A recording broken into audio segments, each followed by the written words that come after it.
मी सर्वप्रथम वंदन करते. कार्यक्रमाला उशीर झाला, भोजनाची वेळ झालेली आहे, पण आजचा कार्यक्रमच असा आहे. कालवश मधुकर मामा जोगदर यांच्या स्मृतीच्या दिनानिमित्त कार्यक्रम ठेवलेला आहे. म्हणजे त्यांच्या स्मृतीला, त्यांच्या व्यक्तिमत्वाला, त्यांच्या कार्याला उजाळा द्यायचा आहे आपल्याला. मला माहित आहे त्यांची आठवण आपल्या स्मरणातून कधीच जाणार नाही, ते आपल्यातून कधीच जाणार नाही. फक्त गेलं ते त्यांचं शरीर. त्यांनी जे आप्तेष्टांवर संस्कार केले, या गावामध्ये त्यांनी जे कार्य केलं, त्या कार्याचा वसा घेऊन त्यांची नातवंड, त्यांची मुलं आज फिरतायत, आज ते काम करतायत. म्हणजेच आजही मधुकर मामा तुमच्या आमच्यामध्ये जिवंत आहे. मधुकर मामांनी भगवान बुद्धांचा धम्म जाणला आणि त्या धम्मानुसार आचरण केलं. तर बुद्धाचा धम्म काय सांगतो? भगवान बुद्धांनी संकल्प गाथेमध्ये म्हटलेलं आहे. बुद्ध असं म्हणतात की प्रत्येक मानवाचा संकल्प असला पाहिजे, प्रत्येक मानवाचा संकल्प असला पाहिजे. तर तो संकल्प काय असला पाहिजे?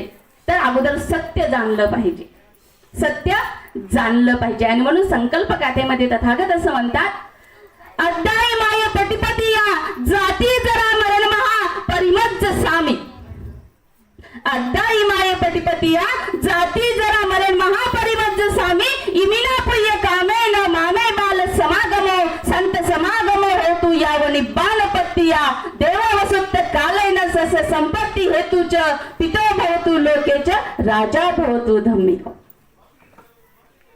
तथागत बुद्ध असं म्हणतात की हे विश्व, हे संस्कार आणि हे मानवाने निर्माण केलेला संसार, यांना तीन गोष्टींपासून दूर जावंच लागतं. ते म्हणजेच जाती, जरा आणि मरण.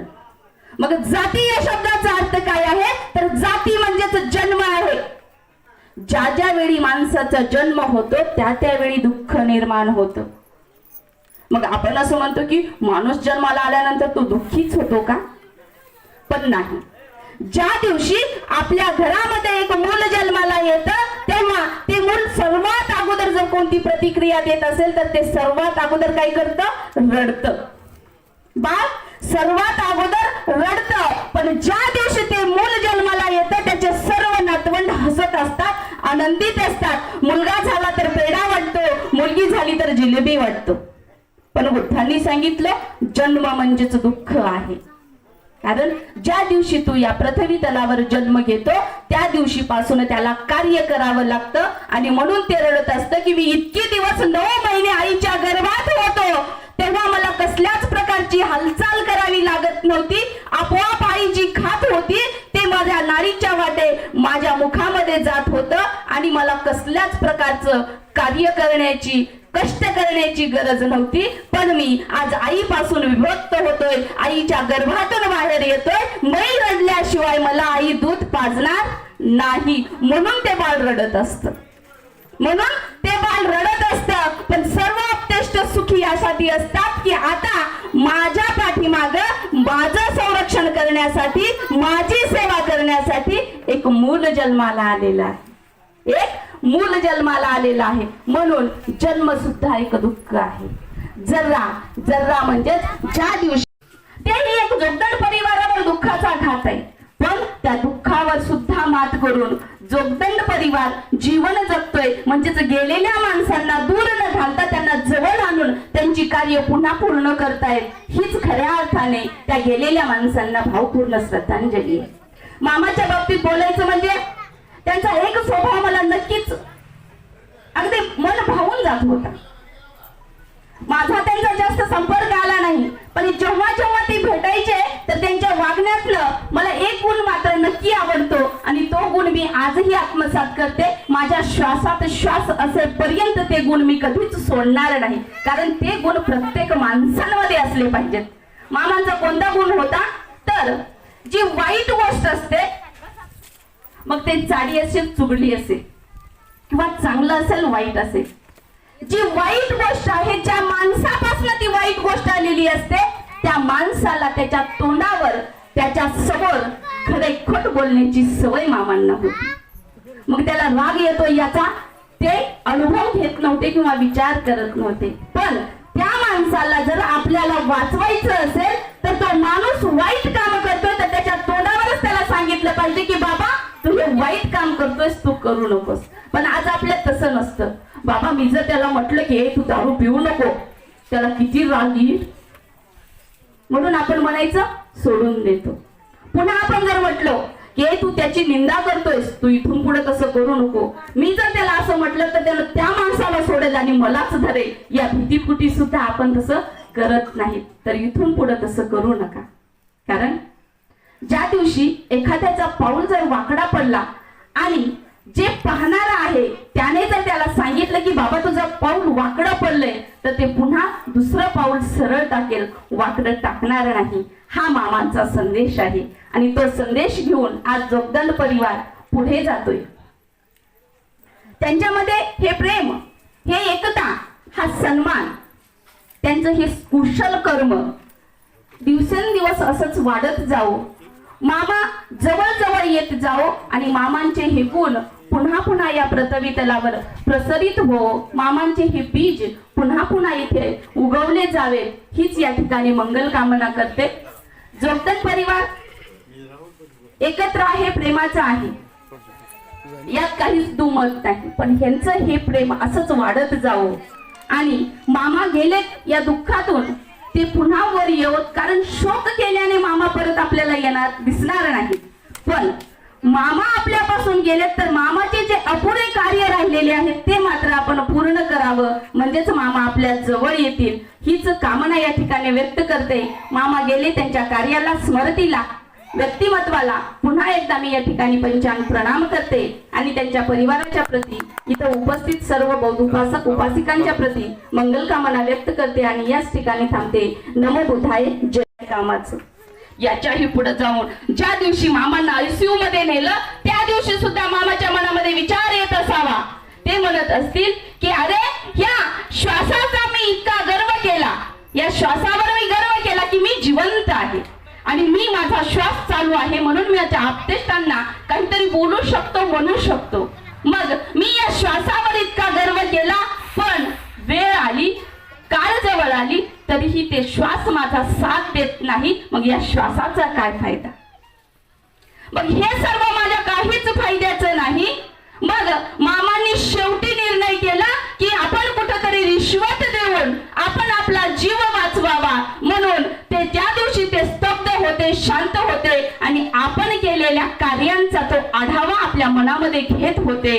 त्यावेळी फक्त आणि फक्त त्यांच्या पत्नीचा, मुलांचा, मुलींचा आणि नातवंडांचा आणि बहिणींचा, भावांचा चेहरा त्यांच्या समोर उभा येत होता आणि ते विचार करत होते की मी आता तुला सोडून जातोय, मी आता तुला सोडून जातोय. असा प्रश्न जेव्हा त्यांच्या मनामध्ये निर्माण झाला तेव्हा मात्र त्यांच्या डोळ्यातनं अश्रूंच्या धारा वाहत होत्या.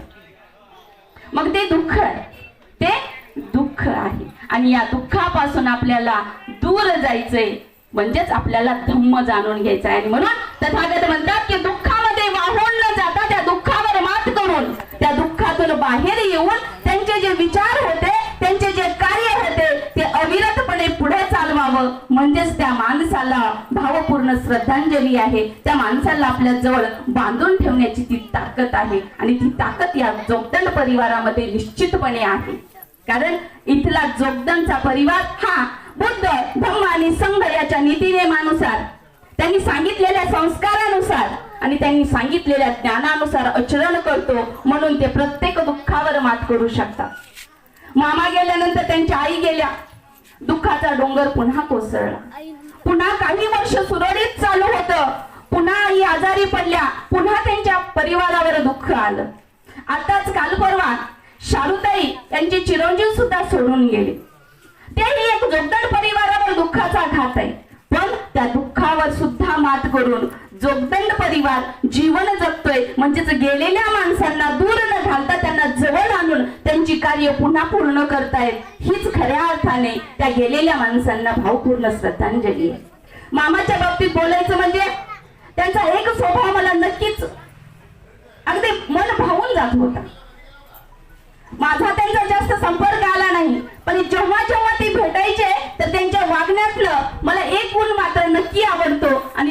मी आजही आत्मसात करते. माझ्या श्वासात श्वास असेपर्यंत ते गुण मी कधीच सोडणार नाही, कारण ते गुण प्रत्येक माणसांमध्ये असले पाहिजेत.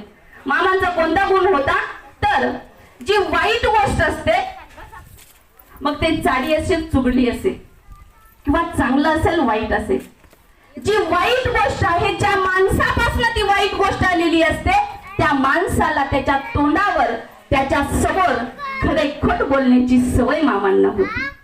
मग त्याला राग येतो याचा ते अनुभव घेत नव्हते किंवा विचार करत नव्हते. पण त्या माणसाला जर आपल्याला वाचवायचं असेल तर तो माणूस वाईट काम करतोय तर त्याच्या तोंडावरच त्याला सांगितलं पाहिजे की बाबा तू हे वाईट काम करतोयस, तू करू नकोस.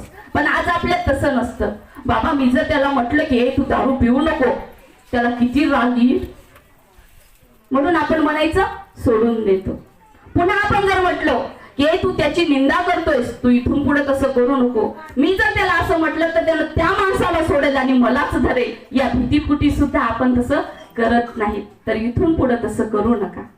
कारण ज्या दिवशी एखाद्याचा पाऊल जर वाकडा पडला आणि जे पाहणारा आहे त्याने जर त्याला सांगितलं की बाबा तुझं पाऊल वाकडं पडलंय, तर ते पुन्हा दुसरं पाऊल सरळ टाकेल, वाकडं टाकणार नाही. हा मामांचा संदेश आहे आणि तो संदेश घेऊन आज जोगदंड परिवार पुढे जातोय. त्यांच्यामध्ये हे प्रेम, हे एकता, हा सन्मान, त्यांचं हे कुशल कर्म दिवसेंदिवस असंच वाढत जावो. मामा जवळ जवळ येत जाओ आणि मामांचे हे गुण पुन्हा पुन्हा या पृथ्वी तलावर प्रसरित हो. मामांचे हे बीज पुन्हा पुन्हा इथे उगवले जावे हीच या ठिकाणी मंगल कामना करते. जोगदंड परिवार एकत्र आहे, प्रेमाचा आहे, यात काहीच दुमत नाही. पण ह्यांचं हे प्रेम असंच वाढत जावं आणि मामा गेले या दुःखातून ते पुन्हा वर येवत. कारण शोक केल्याने मामा परत आपल्याला येणार दिसणार नाही. पण मामा आपल्यापासून गेले तर मामाचे जे अपुरे कार्य राहिलेले आहेत ते मात्र आपण पूर्ण करावं, म्हणजेच मामा आपल्या जवळ येतील हीच कामना या ठिकाणी व्यक्त करते. मामा गेले त्यांच्या कार्याला, स्मृतीला, व्यक्तिमत्वाला पुन्हा एकदा मी या ठिकाणी पंचांग प्रणाम करते आणि त्यांच्या परिवाराच्या प्रती, इथं उपस्थित सर्व बौद्ध उपासक उपासिकांच्या प्रती मंगल कामना व्यक्त करते आणि याच ठिकाणी थांबते. नमो बुद्धाय.